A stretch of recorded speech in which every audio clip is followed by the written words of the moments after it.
Je vous en prie, donc vous pouvez regagner l'assistance. On va aussitôt enchaîner avec la seconde table ronde, les mécanismes de soutien à l'exportation. J'ai appelé M. Boubacar Abdallah, inspecteur général au ministère des Travaux publics et des Transports, M. Lies Ferrochi, chef de cabinet du ministère du Commerce, M. Sid Ahmed Hamidi, inspecteur divisionnaire au niveau de la Direction générale des douanes, Hossein Boutina, secrétaire général de Algex, la Banque africaine de développement, son représentant, M. Stéphane Achia, qui représente M. Boubacar Traoré. Je vous en prie, installez-vous. La CAGEX, M. Hossein Sadi, directeur commercial, qui représente Djilali Tariqat, le PDG. Et enfin, la Banque mondiale, Jean-François Harvis, économiste principal en charge de la fonction du commerce. Merci de nous recevoir et de nous donner cette opportunité de vous présenter un petit peu les mécanismes de soutien au commerce, à l'exportation, au commerce international. Je vais essayer d'expliquer tout simplement ce que c'est que ces mécanismes qui sont adoptés par notre pays, mais qui existent partout dans le monde. Il y a une partie que je pourrais appeler des subventions directes et une deuxième partie que je pourrais peut-être appeler des mesures de soutien indirectes. La première partie, c'est ce qu'on présente généralement. Nous sommes en train de donner des subventions aux opérateurs qui arrivent à exporter, à placer leurs marchandises sur des marchés extérieurs. Ce sont des subventions. Dans les règles du commerce international, ils sont considérés, traités comme des subventions plutôt illicites et interdites. Dans les règles du commerce international, on refuse à ce que les par exemple membres de l'OMC, ce n'est pas notre cas, accordent des subventions, que ce soit au transport ou à la marchandise ou à l'emballage de cette marchandise ou à la publicité liée à la marchandise, des subventions budgétaires à leurs opérateurs. Nous, dans nos discussions dans le cadre de l'OMC, nous nous engageons à supprimer ces avantages que nous accordons à nos opérateurs. Ce sont des avantages extrêmement simples. Ils proviennent d'un fonds spécial, un compte spécial du Trésor, qu'on appelle le fonds de soutien et de promotion des exportations. Essentiellement, les subventions qu'on donne au titre de ces fonds, c'est un remboursement des frais de transport à l'international. Nous distinguons entre les produits agricoles et les produits industriels. Pour les produits agricoles, nous accordons une subvention qui équivaut au remboursement de 50% des frais de transport. Pour les produits industriels, le taux est ramené à 25%. Ce mécanisme existe depuis déjà une dizaine d'années chez nous. Donc 25% pour les produits industriels et 50% pour les produits agricoles. Nous avons pris l'habitude parce que nous avions constaté que pour les produits agricoles, il y avait un produit phare. Alors Algex, c'est l'institution qui est au centre du dispositif de soutien à l'exportation. Donc, à la fin des années 90, nous avons commencé par vulgariser la culture d'exportation qui était pratiquement absente chez nos entreprises. Aujourd'hui, nous sommes plus sur les aspects techniques. Donc, nous essayons de faire de notre mieux pour accompagner les entreprises qui veulent aller à l'international. Donc, nous motivons dans un premier temps les entreprises pour aller sur les marchés extérieurs en leur expliquant un certain nombre de choses et de données, notamment le dispositif de soutien que vient d'annoncer Monsieur le chef de cabinet, qui a plusieurs volets. Alors, il y a le volet institution, ce sont toutes les institutions qui appuient les entreprises dans leurs opérations d'exportation. Alors, il y a l'agence Algex et il y a la CAGEX, la compagnie d'assurance garantie des exportations. C'est un dispositif qui a été mis en place en même temps, c'était en 1996. Il y a aussi, bien sûr, la CACI, la Chambre de commerce et d'industrie, qui contribue aussi à cet effort de développement de nos exportations. Il y a un aspect qui est important, c'est l'aspect fiscal, puisque le chiffre d'affaires réalisé à l'export est exonéré de tout impôt. Donc c'est ce qu'on explique aussi aux gens pour les encourager, puisqu'il y a beaucoup d'avantages à cela. Beaucoup de pays, des pays voisins, où les exportateurs se plaignent de la pression fiscale, alors que chez nous c'est complètement défiscalisé. Il y a aussi tout le dispositif de facilitation de l'opération d'export, notamment avec nos collègues de la Direction générale des douanes, qui ont fait beaucoup d'efforts. Tout à l'heure, il va y avoir une intervention du représentant des douanes. Donc nous expliquons tout cela, mais aussi nous donnons une vision à nos entreprises sur les possibilités et les opportunités d'exportation sur les marchés étrangers. Ce que nous disons aux entreprises, c'est que tout peut s'exporter. Lorsqu'on regarde un peu le commerce international, ici chez nous, sur notre marché, il y a des produits qui proviennent de pratiquement tous les pays du monde. Donc pourquoi pas les produits algériens accéder à tous les marchés, y compris les... L'administration des douanes, dans sa politique de modernisation, a entrepris une politique de partenariat avec l'entreprise et avec tout intervenant dans la chaîne du commerce international. Cette politique se repose essentiellement sur deux concepts, la concertation et la facilitation. On sait tous actuellement que la production nationale hors hydrocarbures, elle est visiblement faible. Elle doit être réhabilitée. Cette réhabilitation se fait sur la base de quoi au juste? C'est par la création d'investissements et l'encouragement de l'existant. C'est les deux choses qui peuvent promouvoir la production nationale. Donc, comment l'administration des douanes peut-elle jouer le rôle de la promotion de l'investissement et par ricochet la production nationale? Donc, ce rôle se traduit par la mission économique qui est attribuée à l'administration des douanes, par la protection de l'économie nationale, par l'encadrement des flux internationaux, par l'assurance du respect de la politique économique et financière du pouvoir public. Et dans tout cela, la douane s'érige comme étant un partenaire du commerce extérieur. Deuxièmement, il se traduit par l'accompagnement des entreprises, celles nouvellement créées et ceux qui existent déjà. Donc, par quoi au juste? Par l'élaboration des statistiques. Et là, la douane a tout un centre national de statistiques qui peut être pris comme étant un outil d'aide à la prise de décision. Qu'est-ce qu'on doit exporter et qu'est-ce qu'on doit importer?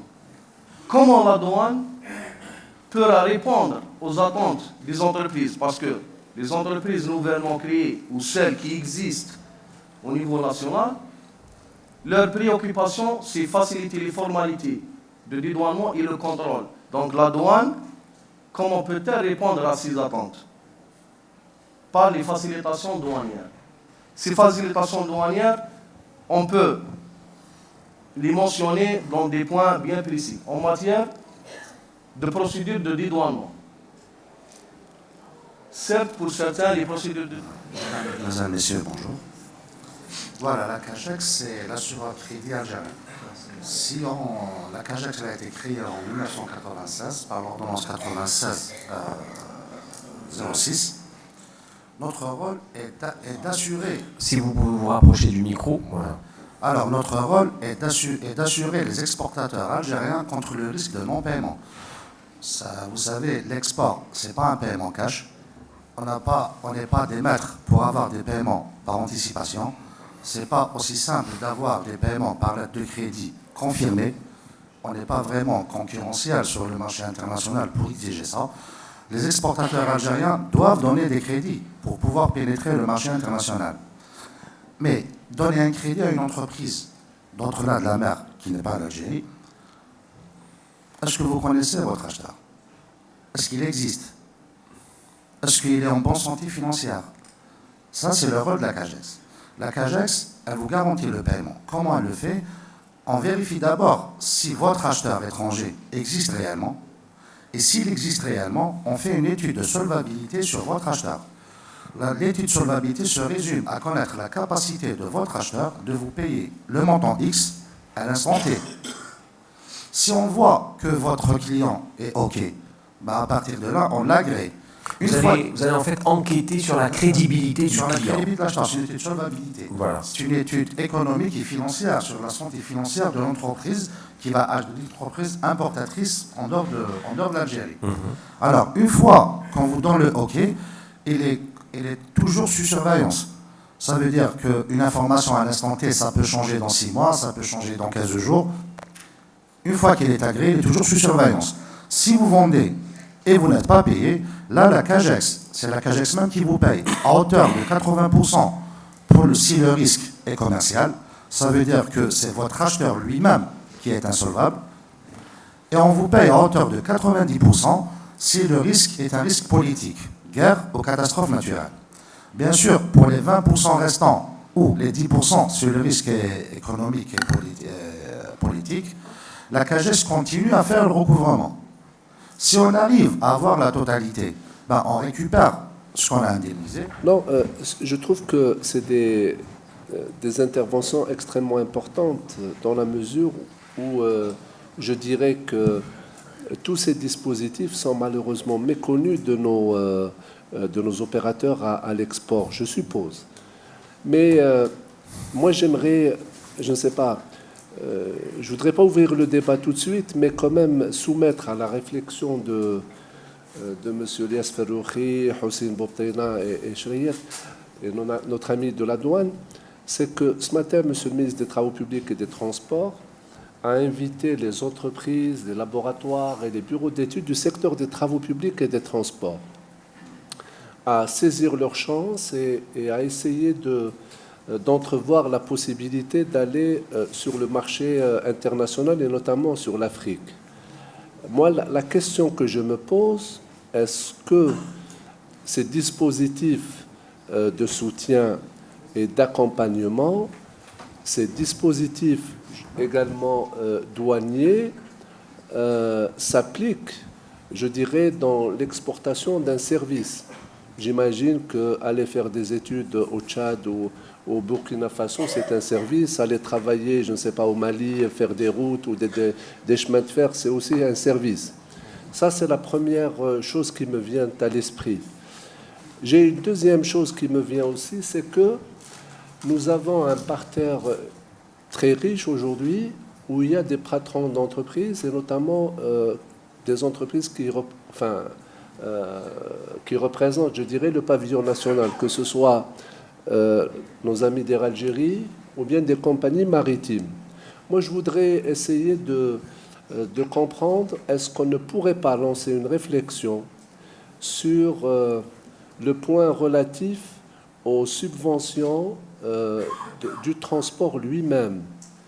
Est-ce qu'il ne serait pas plus judicieux peut-être de donner ces subventions soit aux compagnies maritimes et à la compagnie Air Algérie, de telle sorte que les coûts à l'export seraient revus à la baisse? C'est-à-dire, et là peut-être je vais un peu titiller nos amis opérateurs, c'est que tout simplement, au lieu de donner cette subvention... Alors je vais suivre un peu le pas de mon ami M. Eid Abdallah. Je sortir un peu de la discussion d'avant et faire un peu le pont entre la discussion de la logistique et la discussion sur les infrastructures. Alors la BAD, la Banque africaine de développement, notre mission, c'est vraiment d'accompagner nos pays membres dans leur plan de développement. Dans le transport en particulier, nous avons un portefeuille de près de 12 milliards de dollars. Le gros, presque 9 milliards, est dans les transports routiers, dans les corridors, et 1 milliard un peu partout dans l'aérien, le portuaire, ferroviaire, les TIC et les transports urbains. Les corridors ne sont pas familiers avec nous. Nous sommes dans presque tous les corridors, en fait tous les corridors dans le continent africain. Pour la BAD, le continent africain, c'est du Caire au Cap, du Cap-Vert jusqu'à l'île Maurice.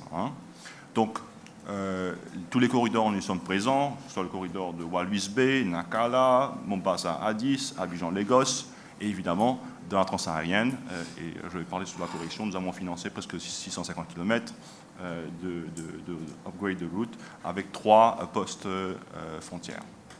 Donc, ça c'est un peu le cadre de là où on est. La BAD est aussi, nous regardons si les fondamentaux sont là. Et ce qu'on veut dire par les fondamentaux, c'est qu'il y a que d'un côté, l'État a des responsabilités, et de l'autre côté, le secteur privé, lui, il a les opportunités. Alors, quelles sont un peu sont ses responsabilités? Et je vais revenir un peu au sujet de maintenant. C'est s'assurer que les politiques sectorielles sont faites. Est-ce que vous pouvez rapprocher un peu le micro, s'il vous plaît? Voilà. Merci. D'abord, ce que les politiques sectorielles sont faites, c'est la responsabilité régalienne de l'État, les politiques sectorielles.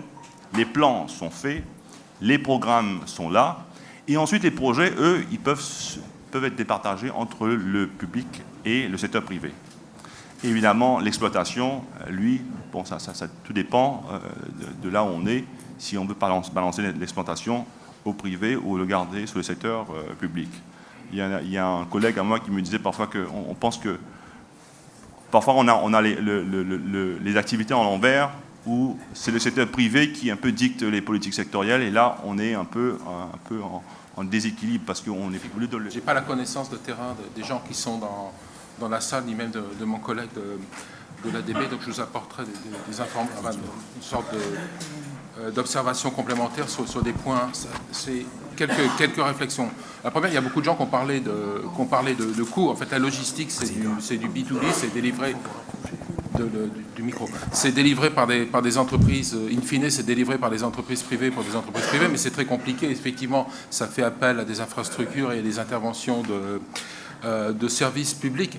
Mais qu'est-ce que c'est que fondamentalement la performance logistique du point de vue notamment du point de vue des exportations? En fait, c'est la prévisibilité des livraisons. Si vous exportez aujourd'hui vers l'Europe, il y a quelques personnes qui exportent des produits hors hydrocarbures vers l'Europe. Ce qui est important, c'est que ça arrive à la centrale d'achat ou le marché de gros, un jour donné, à une heure donnée, dans une plage extrêmement précise. Et ça, c'est beaucoup plus important que le coût de transport. On parle souvent sur le coût logistique, c'est la somme de cost, time, reliability. En fait, la prévisibilité, c'est ce qui est le plus important. Et fondamentalement, si on regarde l'Algérie aujourd'hui, je garderais bien donner des éléments diagnostiques. D'ailleurs, j'ai oublié de dire pourquoi on était là. On a un mandat pour regarder un peu global avec différents ministères, pour un mandat de conseil pour regarder les problèmes des barrières à l'export. Donc, je m'occupe de la partie logistique, facilitation du commerce. Il y a quelques collègues qui sont dans la salle, donc on sera ravis de rencontrer soit des acteurs privés, soit des acteurs publics pendant ces 2 jours. Mais aujourd'hui, les coûts unitaires de transport en Algérie, vu le coût du fuel, ils sont bas à l'échelle internationale. Il y a quelques pays où ce sera peut-être plus bas, plus à l'est, mais les coûts unitaires de transport sont bas à Algérie. En revanche, il y a beaucoup d'indications anecdotiques, comme par exemple le temps de séjour des conteneurs dans les ports, que la connectivité, la chaîne logistique est handicapée par des problèmes plus qualitatifs ou de prédictibilité. Alors, quelles sont les politiques? On a beaucoup parlé de politique, etc. Donc, je ne vais pas revenir sur les détails, mais en gros, il y a 3 grands pôles d'intervention. Boublenza, je représente une société 100% exportatrice. On vous verra à l'œuvre demain pour le grand... Oui, nous réalisons 100% de notre chiffre d'affaires à l'exportation et nous sommes présents dans 30 pays à l'échelle mondiale. Aujourd'hui, notre souhait... On a parlé de l'export et je pense que Algex, ministère du Commerce, la douane, la CAGEX, ils ont fait un travail très important. Mais malheureusement, on n'a pas vu la présence de la Banque d'Algérie. Parce que si on parle de l'export, il faut mettre en place des mécanismes liés au commerce international. Aujourd'hui, on ne peut pas parler de l'export s'il n'y a pas la possibilité pour les entreprises algériennes de se positionner à l'étranger. Ça, c'est le premier point. Le deuxième point, c'est qu'on ne peut pas parler de l'export si on n'a pas la présence de banques algériennes à l'étranger. Le troisième point, j'aurais souhaité la réactivation de la cellule d'écoute au niveau du ministère du Commerce, parce que il a créé cette cellule d'écoute. Il y a un travail qui a été fait et on aurait souhaité que ce travail continue. et par ricochet l'installation de cette cellule d'écoute au niveau de la primature. Parce que l'acte d'exporter est lié à plusieurs ministères et plusieurs secteurs. Et donc, on aurait souhaité la synergie entre l'ensemble des institutions et secteurs. Et merci. Merci. Allez-y, monsieur. Puis je donnerai la parole à Mohamed Ayadi. Merci beaucoup. C'est toujours M. Chakaloun Ali, DG donc de la SAITI. Je reviens toujours à la stratégie opérationnelle donc, qui a été mise maintenant donc, en branle donc, par l'Agence nationale d'encouragement des exportations Algex. Revenons donc à cette question d'exportation. L'exportation, c'est un métier. L'exportation, c'est un métier et ça s'apprend. Bon, pour faire de l'exportation, vous savez bien qu'il y a 3 aspects. Il n'y a pas 36 000. Soit partir directement exportateur, ça veut dire être rodé à l'exportation, avoir son interface et être développé à l'exportation, soit partir en partenariat, soit partir sous un autre nom, ou bien en sous-traitant. Est-ce qu'on est pris vraiment pour être demain exportateur? La question qu'on se pose donc à travers donc, la stratégie donc, qui est en train de se mettre maintenant. Le constat, il est, il est inconditionné pour que cet exportateur se mette en branle. Pourquoi? Les espaces d'intermédiation qui sont dédiés à l'exportateur, pour qu'il se développe donc à ce métier d'exportation. Je pense qu'il est temps à ce qu'elle se réactive, elle devient plus agressive, pour qu'elle puisse accompagner donc l'exportateur en matière donc de mise en relation d'affaires, de développement de partenariats, et surtout le développement du package informationnel numérisé. De l'autre côté, il faut que l'exportateur se trouve de l'autre côté, accompagné d'un réseau bancaire Algérie qui peut vraiment le soutenir. Et je pense que le temps actuellement, il est très propice parce qu'on en a consommé beaucoup de temps devant 1,49 milliard de dollars, devant les 27 milliards, donc c'est vraiment intime. Et il est temps à ce qu'on profite de cette transition parce que la course marathonienne donc de l'OMC, donc c'est pour demain. Et ces soutiens et ces félicitations ne seront plus là. Je pense qu'il est maintenant temps à ce que le métier de l'export se développe. Je vous remercie. Merci. Monsieur Ayadi, on vous donne le micro. Je voudrais commencer par donner un élément d'information. En 2010, j'ai conduit une étude qui s'appelle « Étude des potentialités d'échange entre les pays membres du comité de la route transsaharienne ». Ça veut dire, qu'est-ce que ces 6 pays se vendent?